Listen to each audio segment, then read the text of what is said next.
اعوذ باللہ من الشیطان الرجیم بسم اللہ الرحمن الرحیم۔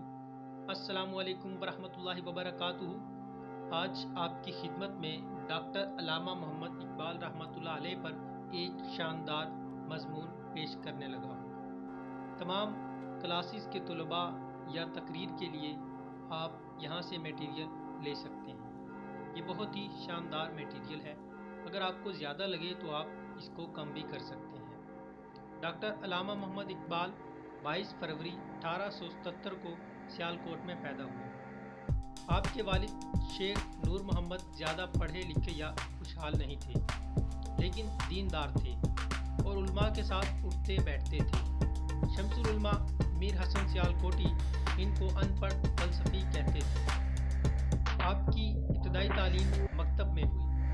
پرائمری، مڈل اور میٹرک کے امتحانوں میں امتیازی نمبروں سے پاس ہو کر وظیفہ لیا۔ F A Scotch school Sialkot سے پاس کر کے بی اے کے لیے گورنمنٹ کالج لاہور میں داخلہ لیا۔ یہیں ان کی ملاقات عربی کے اسکالر ٹی ڈبلیو آرنلڈ سے ہوئی۔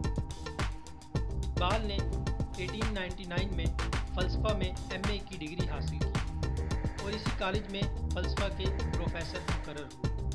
1905 میں وہ مزید تعلیم کے لیے انگلستان چلے گئے اور کیمبرج میں داخلہ لیا۔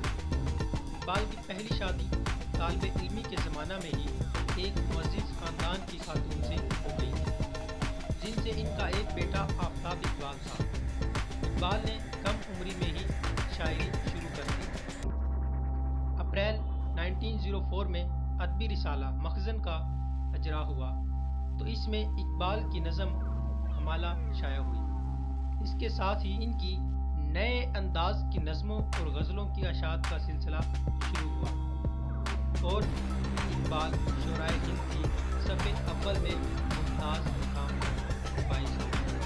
اقبال نے کیمبرج اور نیویارک یونیورسٹیوں سے فلسفہ میں اعلیٰ ترین ڈگریاں حاصل کی۔ پی ایچ ڈی کے حصول کے بعد انہوں نے لندن سے وکالت کا امتحان بھی پاس کیا۔ وطن واپس آ کر وہ گورنمنٹ کالج لاہور میں فلسفہ کے پروفیسر مقرر کیے گئے اور ساتھ ساتھ وکالت بھی کرتے رہے، جس کی کالج نے انہیں خصوصی اجازت دے دی تھی۔ بعد میں انہوں نے کالج کی ملازمت چھوڑ دی اور وکالت کو ہی اپنا پیشہ بنا لیا۔ آخری مجموعہ ارمغان حجاز ان کی زندگی میں تیار تھا، لیکن موت کے بعد شائع ہوا۔ عملی سیاست میں حصہ لیتے ہوئے اقبال 1926 میں پنجاب قانون ساز اسمبلی کے رکن منتخب ہوئے۔ 1930 میں مسلم لیگ کے الہ آباد اجلاس میں ان کو صدر چنا گیا۔ آپ نے پاکستان کا خواب دیکھا، جس کی تعبیر قائد اعظم محمد علی جناح نے کی۔ آپ 21 اپریل 1938 میں وفات پائیں۔